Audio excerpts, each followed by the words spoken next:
जय हिंद साथियों, नमस्कार। कैसे हैं आप सभी? स्वागत है आपका अपने परिवार में। जैसा कि आज हम बात करने जा रहे हैं राजस्थान पुलिस भर्ती 2026 की।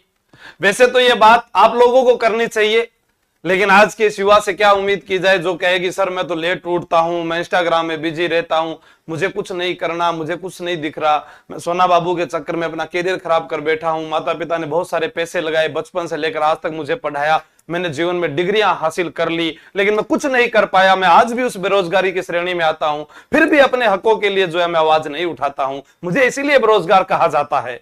वो नाना पाटेकर की एक फिल्म है ना, आ गया सब मेरी मौत का तमाशा देखने के लिए, ऊपर वाले ने यहां भेज दिया और कीड़े मकोड़े की जिंदगी जी रहे हैं। वो सच बोल के गया था, क्योंकि हमारे पास पढ़ने का अवसर है, हमारे अधिकार हैं, उनको हम कभी जान ही नहीं पाते हैं। और उसके लिए बार बार प्रयास किया जाए तो कहते सर आप करो, आपकी बात मान लेंगे। कौन सा मैं विधानसभा में बैठा हुआ हूं, कौन से मैं मंत्रिमंडल में शामिल हूं, कौन से मैं राजनेताओं के साथ में जाकर जो है मंच साझा करता हूं। लेकिन विद्यार्थी विश्वास करता है कि यार गुरुजी से पढ़ते हैं तो गुरुजी हमारी मांग रख सकते हैं।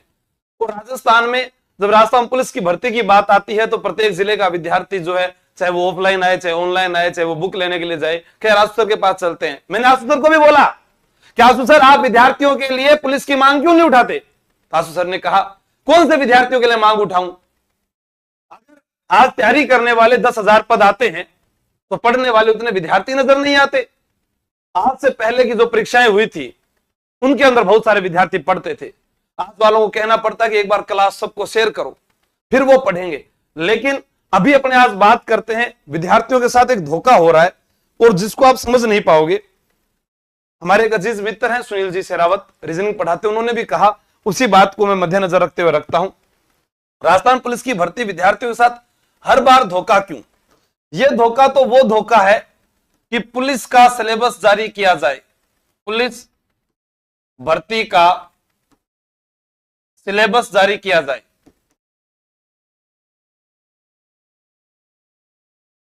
पिछली बार जब भर्ती थी तो पूरे राजस्थान में सबसे पहले विद्यार्थियों ने कहा, मैंने मांग उठाई, हनुमान किसान जी ने अपने प्रयास किए, मंत्रिमंडल तक पहुंचे, अधिकारी से मिले, शायद विपिन पांडे जी थे या कौन थे, उन्होंने लास्ट में यह कह दिया कि हम अगली भर्ती में जो है इसको लागू कर देंगे। क्योंकि एक विद्यार्थी जिसके साथ इतना अन्याय शायद ही किसी राज्य में होता होगा जितना हमारे राजस्थान में हो रहा है। माननीय मुख्यमंत्री भजनलाल जी शर्मा भी अगर इस बात पर संज्ञान ले, अगर वो भी जितने एमएलए हैं वो भी पेपर देना तो सीईटी का पेपर किसी से पास नहीं हो। सच बता रहा हूं मैं, 12वीं पास का ये पेपर पास नहीं हो जो यहां पर 12वीं पास के विद्यार्थी के 2-2 इम्तिहान लिए जाते हैं। नहीं साहब, इस राजस्थान पुलिस के चक्कर में इस वर्दी की चाहत ने हमारे से 4-4 इम्तिहान लिए हैं। आखिर हम इस दर्द को कैसे सुनाएं? 4 नहीं हो जाते सर, हमारे तो 5 बार प्रक्रिया होती है पूरी, 5 बार, और फिर जाकर एक नौकरी मिलती है और उसका ग्रेड पे भी कम है औरों से, और नौकरी 24 घंटे की है। आखिर इतना अन्याय क्यों? चाहे वो वेतन भत्तों को लेकर हो, चाहे ग्रेड पे को लेकर हो, या फिर प्रमोशन को लेकर हो, सबसे ज्यादा इस पुलिस के अभ्यर्थी ही दुखी क्यों होते हैं? पहले सीईटी का एग्जाम पास करो, फिर पुलिस का एग्जाम पास करो, फिर फिजिकल पास करो, फिर मेडिकल पास करो, और फिर ट्रेनिंग पूरी करो, उसके बाद में इस जनता से संवाद करो। आप बात करें आरएस का एग्जाम या कांस्टेबल की परीक्षा, शायद आरएस के एग्जाम में पहले प्री होगा, फिर मेन होगा, फिर इंटरव्यू होगा, 3 में सलट जाता है। लेकिन यहां पर 5 बार परीक्षाएं देनी पड़ रही है एक अभ्यर्थी को। क्या राज्य सरकार इस पर ध्यान लेगी? राजस्थान के युवाओं की ओर सोचेगी? नहीं। हम करोड़ों की बजट पेश करेंगे जिसमें हम सड़कें बनाएंगे और कह देंगे इसमें इतना रुपया लगा, हम सार्वजनिक भवन बनवाएंगे, 10 लाख रुपए देंगे सरपंच साहब को, ग्राम विकास अधिकारी जी से पूछेंगे और बाद में कह देंगे ये 10 लाख रुपए में सिर्फ 5,000 रुपए बचे हैं, जबकि निर्माण कार्य में 2.5 लाख रुपए लगेंगे, बाकी का पैसा इधर उधर गायब हो जाएगा। किसी को पता नहीं है, इतने पढ़े लिखे होने के बाद अपनी विधानसभा के क्षेत्र में मिलने वाले कोटे के लिए कोई जागरूक नहीं है, और जो जागरूक है वो मिली भगत करके मंत्रियों के साथ अपनी सेटिंग करके चल रहे हैं, और जो गरीब है वो गरीब ही रहेगा। ये मैं आपको आज कह रहा हूं, वो नहीं बदल पाएगा अपने आप को, क्योंकि वो शिक्षित होने के बाद अपनी आवाज नहीं उठा पाता, और जो आवाज उठा पाता है उसे दबा दिया जाता है। चाहे वो पुराना जमाना था, चाहे आज का जमाना है, उसे दबा दिया जाएगा। ये होता है। तो आपके लिए आज मैंने कुछ लिखा है, चाहूंगा कि सभी साथी इसको देखें और समझें कि आप ही के साथ ये अन्याय क्यों हो रहा है। हाँ, क्लास को एक बार सभी साथी शेयर कर दे तो बताते हुए अच्छा लगेगा। 1997 से 2022 तक बिना सीईटी के परीक्षा हुई, तब भी राजस्थान पुलिस में चयनित हुए थे। बस अभी थोड़े दिनों में कोई अधिकारी आया और उसने आके ज्ञान दिया, और ज्ञान देने के बाद में नुकसान इन विद्यार्थियों का हुआ। चलो कैसे हुआ नुकसान अभी बात करते हैं। 23 जनवरी 2011 को भर्ती, 6 फरवरी 2013 को भर्ती, ये एक एक पारी वाली भर्तियां। फिर 1 जून 2014 को ये एग्जाम्स हुए, और इस समय 10-10 हजार पदों पर भर्तियां निकली थी गहलोत सरकार के अंदर। फिर 14 जुलाई और 15 जुलाई को 2 पारियों में परीक्षा होती है 18 के अंदर। फिर 6, 7, 8 नवंबर 2020 को 2 पारी में, यहां पर भी 3 दिन परीक्षा चलती है।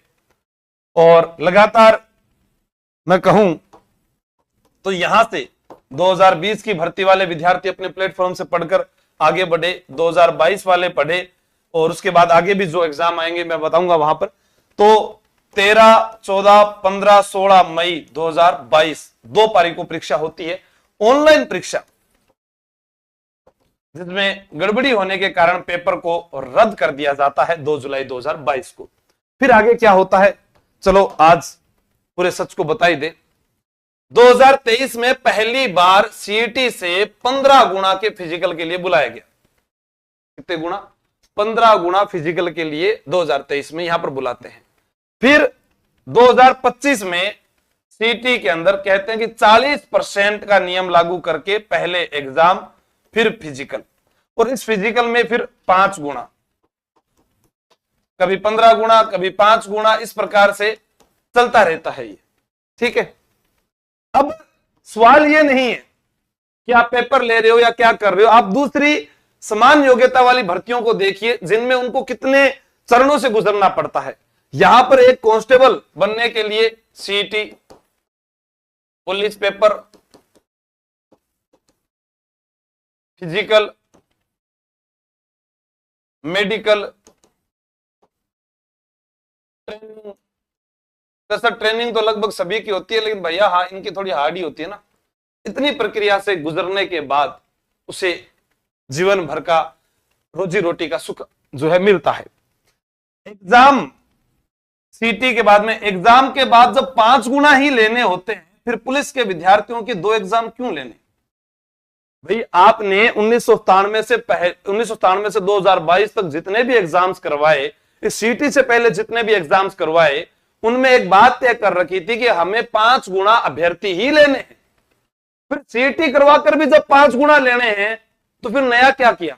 बस एक पेपर बढ़ा दिया, और पेपर भी यह बढ़ा दिया कि सीईटी में जो इस विद्यार्थी के काम नहीं आ रहे, कि हडसन की खाड़ी और मेक्सिको की खाड़ी के बीच में क्या है, ग्रीनलैंड द्वीप समूह में कौन सी जाति रहती है, कौन सा महासागर किससे जुड़ा हुआ है, उसे वर्ल्ड की जानकारी दे रहे हैं, जबकि उसे वहां जाना ही नहीं है। बाबर, औरंगजेब, हुमायूं, इनसे कोई लेना देना ही नहीं है। अलाउद्दीन खिलजी, दिल्ली का इतिहास पूरा पढ़ना पड़ रहा है, लेकिन रहना राजस्थान में है, भारत का भौगोलिक परिदृश्य पूरा पढ़ना पड़ रहा है। यानी इतनी जानकारी वो पेपर में लेता है। कितनी बार? 2 बार। यहां सीईटी में जिसे इंग्लिश पढ़नी पड़ रही है, क्या सर इंग्लिश आजकल जमाना आ गया, हिंदी पढ़नी पड़ रही है, विज्ञान, कंप्यूटर, अरे 15-15 विषय वो पास करेगा, या 12वीं पास का एक व्यक्ति, कम से कम सोचिए। फिर कहते हैं कि आत्महत्या कर लेते हैं बच्चे। क्यों ना करेंगे आत्महत्या? इतना सिलेबस अपने बच्चों को दे देना। जितने भी मंत्री हैं या कोई अधिकारी, अपने बच्चों को कह देना कि आपकी 12वीं पास हो गए ना बेटा, आप आरएस की तैयारी करने जाओगे तो उसे 5-10 साल मेहनत कराओगे, फिर वो फेल होता है। यहां उसके पास ऑप्शन ही नहीं है। आप हर साल का करके वादा अब 3 साल का कर दोगे। मान लीजिए जो विद्यार्थी 12वीं पास आया, वो 3 साल तक इस सीईटी का इंतजार करेगा। अगर वो एक बार फेल हो गया तो उसे कोई मौका नहीं मिलेगा। इतना अन्याय आखिर क्यों हमारे विद्यार्थियों के साथ? 12वीं पास पर अत्याचार क्यों? पहले सीईटी के लिए वो कोचिंग करेगा, उसमें पैसे बर्बाद करेगा, फिर वो पुलिस की तैयारी करने के लिए घर वालों से कहेगा, फिर उसमें पैसे बर्बाद करेगा, फिर वो फिजिकल की तैयारी के लिए फिर पैसे बर्बाद करेगा। यार साहब, ये तो आपको सोचना है। अब ये भी मैं ही सोचूं, मैंने सीईटी की फीस मत दो, मैंने पुलिस की फीस मत दो, एक फीस में तैयारी कर लियो। अब ये सारा काम मैं ही थोड़ी करूंगा, आगे वाले भी करेंगे। सीईटी के चक्कर में, जिसकी आयु 1 साल बची है। अब मान लो आलोक राज जी ने तो कह दिया, पहले दे दी सूचना कि एग्जाम जो है वो जून जुलाई में हम करवा देंगे पुलिस का, तो विद्यार्थियों ने सोचा भाई मैं ओवरेज होने वाला हूं, मैं तैयारी करता हूं, फटाफट चलता हूं अफसर के पास में। लेकिन अब उनके साथ अन्याय नहीं होगा क्या? उसका जवाब कोई मंत्री दे देगा उस विद्यार्थी को कि तुम्हारी आयु में जो है छूट भी नहीं मिलेगी और तुम ओवरेज होगे, उसके लिए भी उसे कानून की लड़ाई खुद लड़नी पड़ेगी। साहब हमें 2024 के बाद सीईटी का एग्जाम नहीं करवाया, अब हम बुढ़े हो गए और हमारा पुलिस में पेपर नहीं ले रही है, इसमें भी गलती विद्यार्थी की। अब बताओ अब किसको बोले? नहीं सर हम आपको ही बोलेंगे, आप ही सब कुछ करोगे। अच्छा गाली भी मन नहीं काट लो, लड़ाई भी मेरे से ही कर लो, पढ़ाई भी मेरे से ही कर लो और मंत्रियों से लड़ाई भी मेरे से करा दो। क्यों भाई? क्या करोगे घर बैठे बैठे? हम घर बैठे बैठे कमेंट करेंगे, मौज करेंगे, इंस्टाग्राम चलाएंगे, व्हाट्सएप पर स्टेटस लगाएंगे, मम्मी पापा को धोखा देंगे, उनसे पैसे लेंगे, पढ़ाई नहीं करेंगे। आजकल के लड़के, उनके चक्कर में वो लड़कियां भी मतलब उनसे रिश्ता तोड़ देती है जिनको जिंदगी में अहम रोल। रिश्तेदारों से बात करना बंद कर सकती है, भाई बहन से बात करना बंद कर सकती है। लड़के ने कह दिया ना, क्योंकि वो प्रेम का चक्कर है बाबू भैया, और उसके चक्कर में उन्हें ऐसा लगता है कि इसके बाहर कोई दुनिया ही नहीं है, यही दुनिया है। दुनिया बहुत बड़ी है, समझदार बनिए, आपके जो हक हैं अधिकार हैं उनके लिए लड़ना सीखिए। आप जो भी सोशल मीडिया प्लेटफॉर्म चलाते हैं उनके ऊपर ऐसे ही स्टेटस लगने चाहिए कि या तो सीईटी को कब होगी, अब कब उसका रिजल्ट आएगा, कब पुलिस का एग्जाम होगा। आपको मालूम है 2026 के अंदर तो जो है सर सीईटी होगी, 2027 के अंदर फिर पुलिस का पेपर होगा, फिर 2028 में जाके हम नौकरी लगेंगे। भाई साहब 3 साल आपकी फिर खा गई सरकार और फिर गोली दे देगी हमने अच्छा काम किया है। अनिल कपूर की तरह नायक फिल्म की तरह एक दिन मन बना देने में सारांश उल्टा दूं, लेकिन करूं कि मन कोई सीएम बनावे को नहीं। हाँ आपको क्यों बनाए सीएम, आपको क्यों बनाए मंत्री? आप फिर अपना घर बनाओगे तो उन्होंने बनाया, उनका नहीं दिखता, मेरे लो घर था ना पहला दिखा होगा। ये भी बहुत बड़ी गड़बड़ी है। हाँ आप मोबाइल लेकर आए, आपने गरीब बच्चों को कोर्स बेचे। अच्छा हमने कोर्स बेचे, जिन्होंने दारू बेची उनका घर बड़ा नहीं है, जिन्होंने बजरी माफियाओं के साथ मिलकर बजरी को बेचा, राजस्थान को बेच डाला, उनका घर बड़ा नहीं है।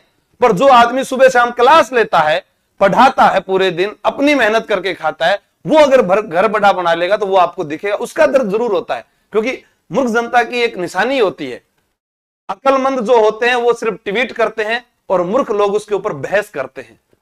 ऐसा ही है, मुझे पता है आप लोग बहुत अच्छे हो, मुझे पता है तुमसे न तो कोई ट्विटर ट्रेंड चलेगा, न तुमसे कोई काम होगा, मुझे कह दोगे, फिर मैं ही आगे जाके किसी से बात करूंगा, फिर वो जाएगा, फिर उस बेचारे नेता को भी गालियां निकालोगे, तेरे चक्कर में ये काम नहीं हुआ। तो तुम बैठे बैठे क्या कर रहे थे? या फिर ये कमेंट करने के लिए पैदा हुए हैं क्या? सर मानी रोड़ा क्यों करो हो, तो गरगानी रोड़ा करो, थे मन कौन करोगे? आज वो किताब नहीं लॉन्च करी आपने, आज ये किताब लॉन्च नहीं करी, आज टेस्ट सीरीज लॉन्च नहीं करी, है ना, आज ऑफर का नहीं बताया, तो भाया घर की सु चलावा बताओ। हाँ अब बताओ क्या होना चाहिए, आप बताओगे वही हो जाएगा। 2-3 मांग है जो मेरी तरफ से मैंने रखी है। एक तो राजस्थान पुलिस का विस्तृत सिलेबस जारी होना चाहिए। दूसरा 12वीं पास की इस भर्ती को पहले की तरह ही 12वीं पास योग्यता रखे, लेकिन इस सीईटी के जंजाल से बाहर करना चाहिए। बहुत सारे विद्यार्थी 3-3 सालों के चक्कर में ओवरेज हो जाते हैं, उन्हें भर्ती नहीं आने के कारण आयु में छूट नहीं मिल पाती है और उसका जो सपना है वो टूट जाता है। आपको इतनी योग्यता का पुलिस में कोई काम नहीं है। शारीरिक दक्षता से मजबूत विद्यार्थी जो होता है वो पुलिस में शामिल होता है तो बलशाली फोर्स बनती है। हमें उसे 24 घंटे की ड्यूटी के लिए तैयार करना है, ना कि जिसने पूरे दिन कलम उठा उठाकर तैयारी की और वो बाद में कहता है मेरे से ट्रेनिंग नहीं हो रही है। फिर ये भी ओलमा है।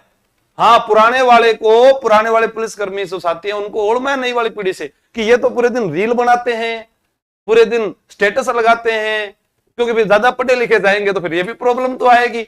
हाँ और अपने को चाहिए वो बलशाली मजबूत जो आ जाए, जहां धूप हो छांव हो बरसात हो वहां खड़ा रहे, रात दिन ड्यूटी करने के लिए तैयार रहे। तो उनके लिए आपको ये सीटी जो है मेरे हिसाब से तो हटा देनी चाहिए। बाकी सीटी में तो मेरे को तो फायदा ही है, इसमें पहले मेरी सीटी की किताब बिकती है, ये फायदा है, फिर मेरी पुलिस की किताब बिकती है, ये फायदा है।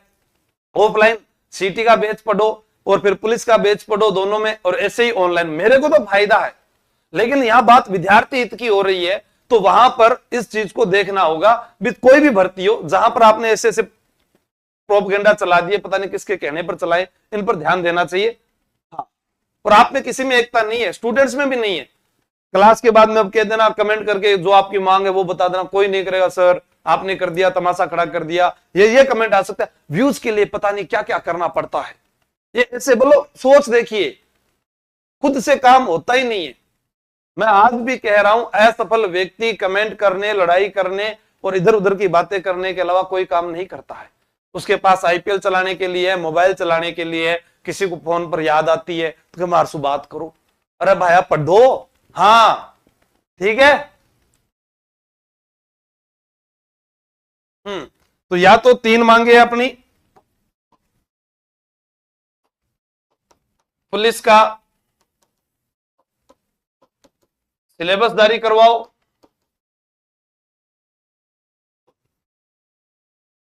भर्ती को सीईटी से बाहर करे।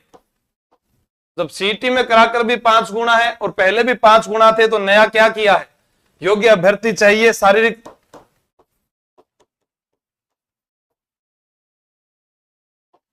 दक्षता के आधार पर बलशाली फोर्स को लिया जाए।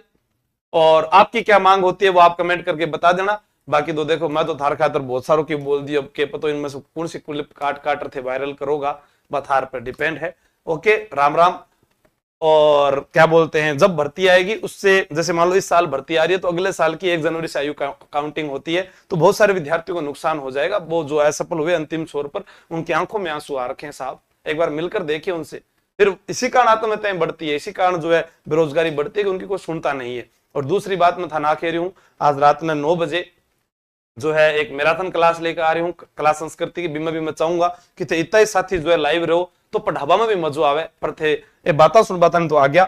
और तैयारी कर लो, जो ऐप है वहां पर आपके लिए निःशुल्क टेस्ट सीरीज जो है वो शुरू की गई है, वो कल 5 बजे तक रहेगी। फिर मुझे ओळमा मत देना, कोई डाउनलोड करके वहां पर उसका फायदा उठा लेना। कल 5 बजे बाद में उसके पैसे ही लगेंगे। थैंक यू, जय हिंद, जय भारत, टाटा। सारी की मर्जियां थे, बता दीजिए मन, है ना।